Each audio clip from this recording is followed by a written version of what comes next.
Tous les conseils sont-ils bons? Grande question, et en particulier en matière de recrutement.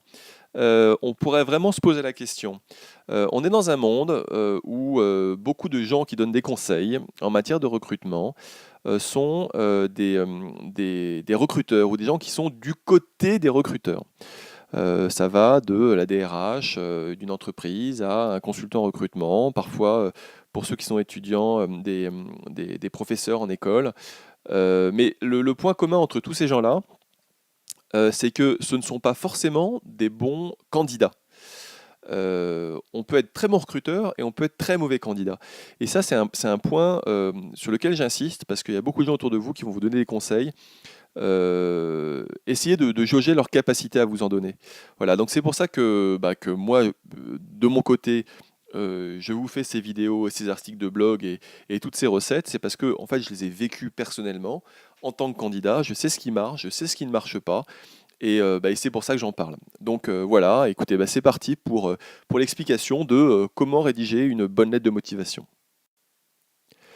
Alors, bon, une lettre de motivation bien construite, pour moi, ça se présente comme ça. Je précise que c'est pas le seul modèle possible. Je dirais que c'est le modèle le plus efficace de mon expérience, que j'en ai testé pas mal. Et ce modèle-là fonctionne assez bien. Donc vraiment, je vous le recommande. Et puis ce que je vais faire là, je vais vous expliquer comment chaque partie est construite. Donc il y a les coordonnées, c'est évidemment vous et comment vous contactez. Il y a l'introduction. Il y a une présentation de vous-même, une présentation de l'entreprise et du poste auquel vous postulez, un explicatif où vous expliquez pourquoi vous êtes fait pour eux, et puis une conclusion.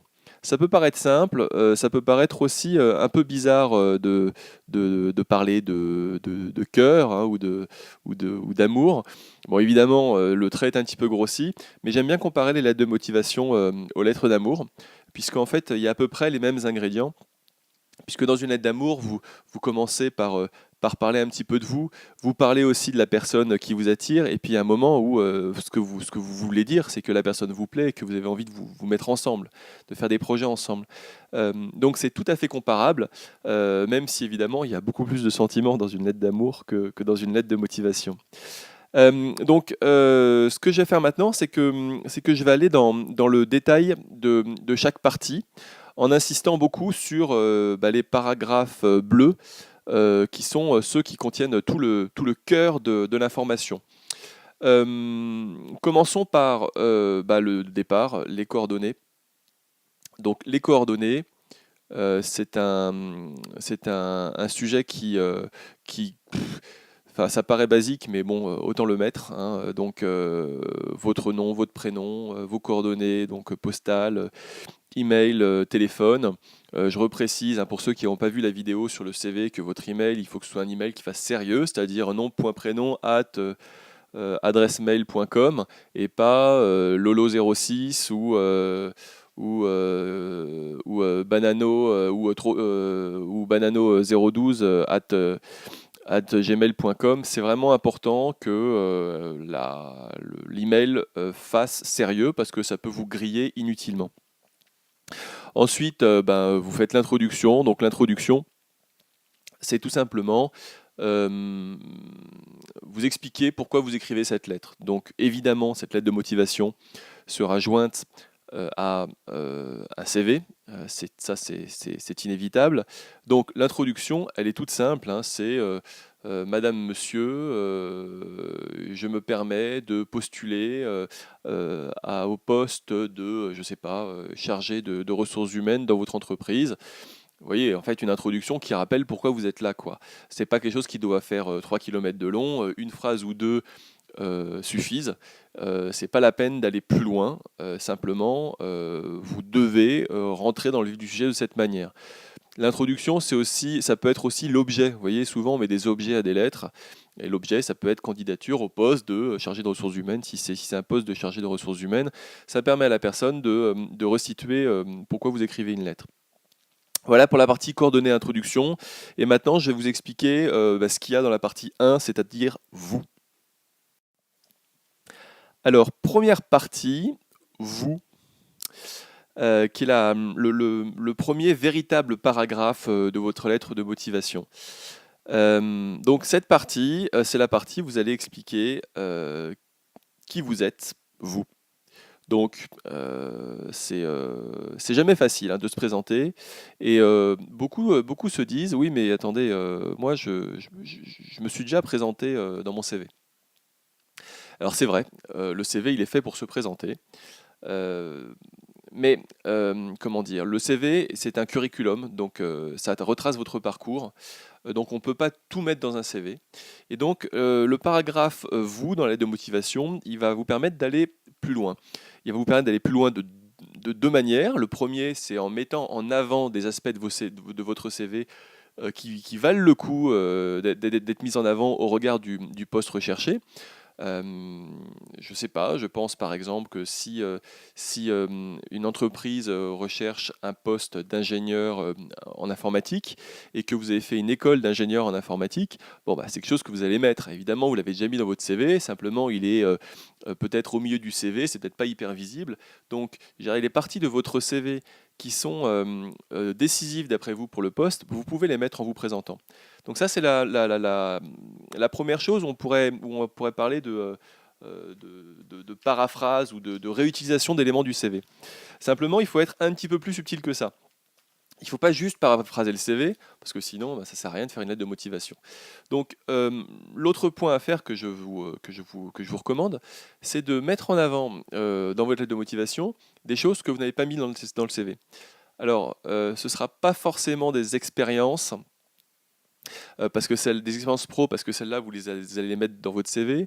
Mais moi, je serais vous, je mettrais plutôt des parties qui touchent par exemple à des qualités, des aspects de votre personnalité, qui ne sont pas des choses qu'on met forcément en avant dans le CV et qui peuvent servir au poste auquel vous postulez. Donc ça, c'est vraiment un conseil que je vous donne, c'est parler de vous, mettez en avant les éléments de votre CV qui valent le coup d'être mis en avant et donner d'autres éléments de votre personne qui montrent que, en gros, vous êtes fait pour le poste. Voilà, pour la partie vous. Maintenant, ce que je vous propose, c'est de passer à la partie E. Alors, E, c'est quoi? Ben, E, c'est l'entreprise dans laquelle vous postulez, l'entreprise dans laquelle vous postulez et le poste auquel vous postulez. Donc, vous voyez que ça fait plusieurs choses. Hein. C'est pas une seule chose, c'est vous postulez dans une entreprise, donc qui a une caractéristique, qui est dans un secteur d'activité, qui a une organisation, qui a peut-être des valeurs.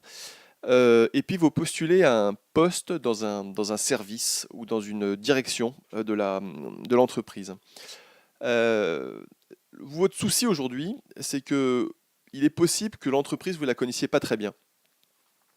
Et donc la difficulté, c'est de parler, de leur parler d'eux alors que vous ne les connaissez pas bien. Bah là, je dirais que Google est votre ami. Si vous ne connaissez pas bien l'entreprise, si vous faites des recherches sur l'entreprise, vous trouverez plein, plein, plein, plein, plein d'informations. Mais vraiment beaucoup. Si vous croisez en plus avec le nom de celui qui recrute, vous allez peut-être trouver un témoignage de cette personne sur son propre service, sa vision de l'activité de son entreprise. Tout ça, ce sont des éléments dont il faut vous inspirer pour parler d'eux.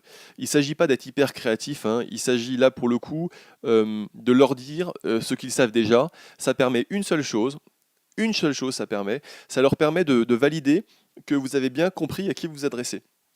C'est aussi bête que ça.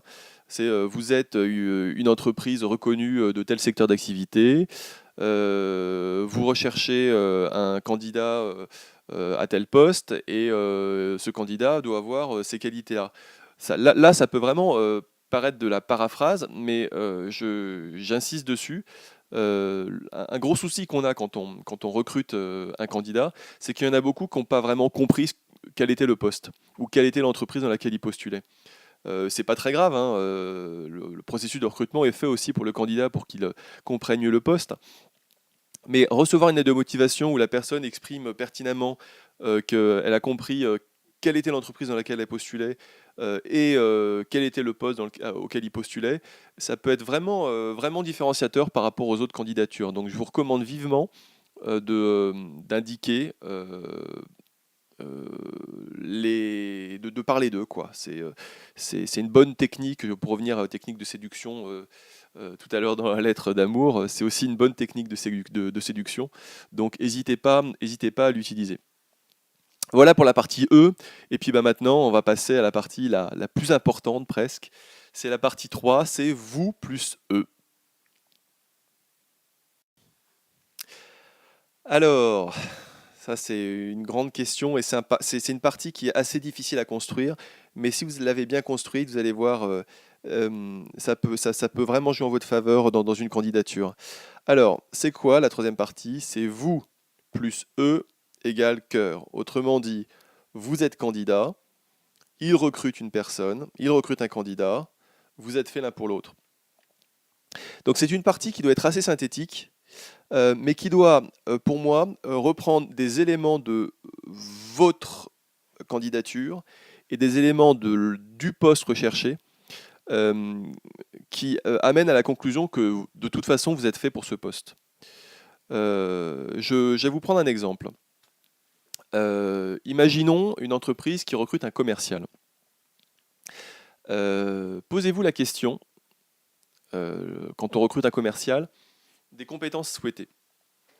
Alors moi, comme ça, hein, j'en vois quelques-unes. Je vois idéalement une connaissance à minima du secteur d'activité dans lequel œuvre l'entreprise. Et puis, si possible, une connaissance des produits ou de la gamme de produits que le commercial va être amené à vendre. Donc si c'est quelque chose que vous avez fait si c'est une expérience que vous avez par le passé, c'est hyper important de le mettre en avant. Par exemple, quelqu'un qui est recruté pour vendre des pâtes au rayon frais en grande surface. C'est un exemple un peu précis, mais que je connais assez bien par une de mes connaissances. Eh ben, il y a un moment où le fait d'être un commercial dans le rayon frais de l'agroalimentaire, c'est des compétences tout à fait particulières et qui lui ont permis de rebondir ensuite et d'aller trouver des jobs dans le rayon frais, dans le domaine du rayon frais, et de progresser dans sa carrière.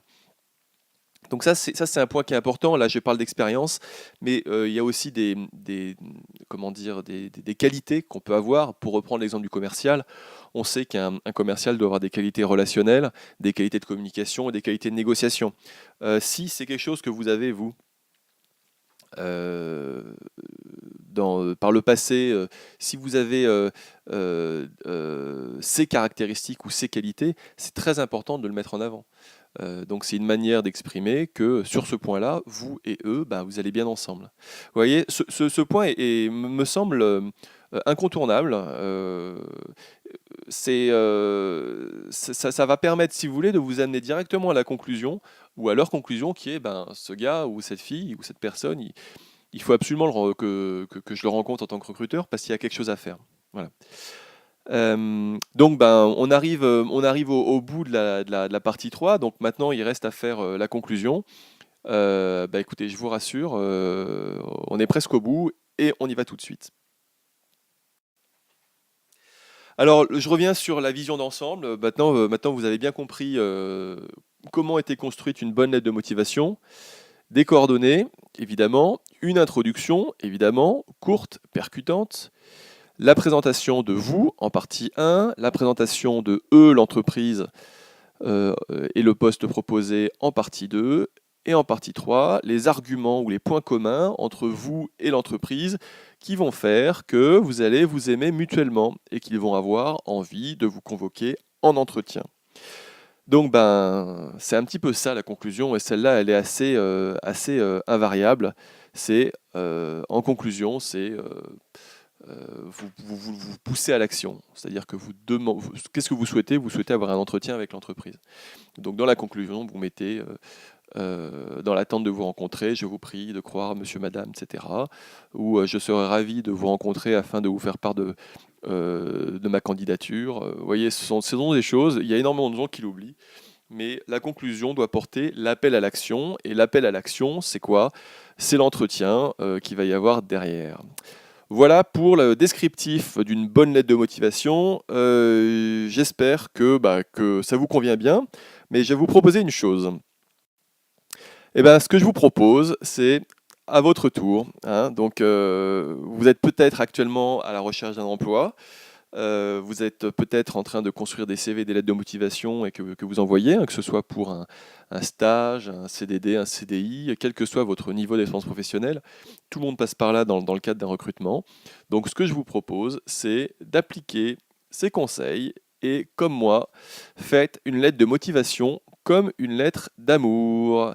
Donc c'est un point qui me semble important et que je vous recommande.